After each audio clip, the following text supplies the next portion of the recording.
George Marsden's themes in his The Outrageous Idea of Christian Scholarship are that American higher education should be more open to discussing the relationship between religious faith and learning, and that Christian faith is very relevant to contemporary scholarship. Historically, Adam Latz noted that Protestant scholarship had been kicked out of mainstream schools by the 1920s, while William F. Buckley in God and Man at Yale noted the increasing liberal biases he found in the 1940s. And as state-sponsored prayer was banned in 1963, Benjamin Sass notes that the courts did de-Protestantize public institutions in the middle of the 3rd century.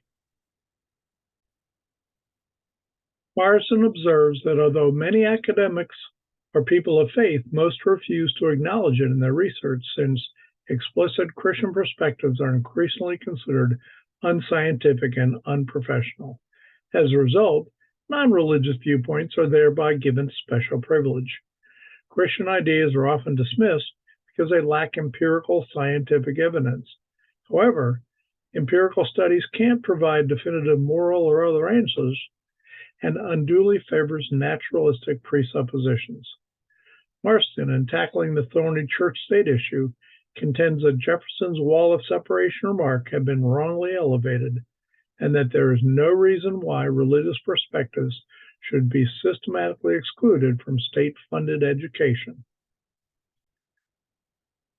Marsden asserts that there is no adequate pragmatic basis for marginalizing all supernaturalist religious viewpoints a priori.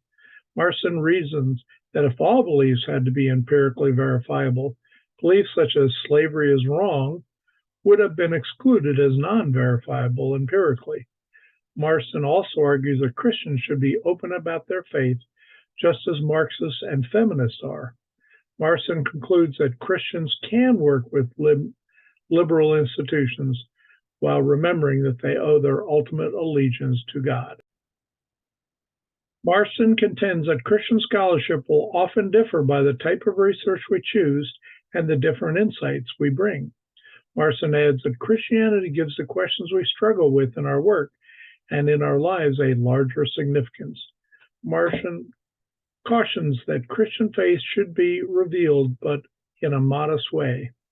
He adds a cautionary note: there is no one Christian view on any subject.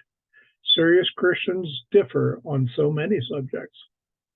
Marsden calls on Christians to challenge accepted secular dogmas, such as naturalistic reductionism, which includes everything but God.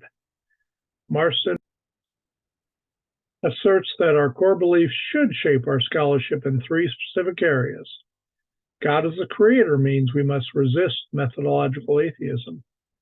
Jesus' incarnation implies that supernatural realms should not be closed off to inquiry. Finally, Christians must acknowledge that the Holy Spirit is actively working in history and in our lives. In addition, Christians must resist the claim that if problems cannot be solved by human means, that they cannot be solved at all. St. Augustine's The City of God contains valuable insights to living in a secular world. Marsden warns Christians not to demonize our opponents or use earthly tools to fight spiritual battles. Finally, Marsden encourages Christians to establish their own network of institutions. He also urges that first-ranked Protestant research universities be established and faculty development programs at Christian schools be promoted.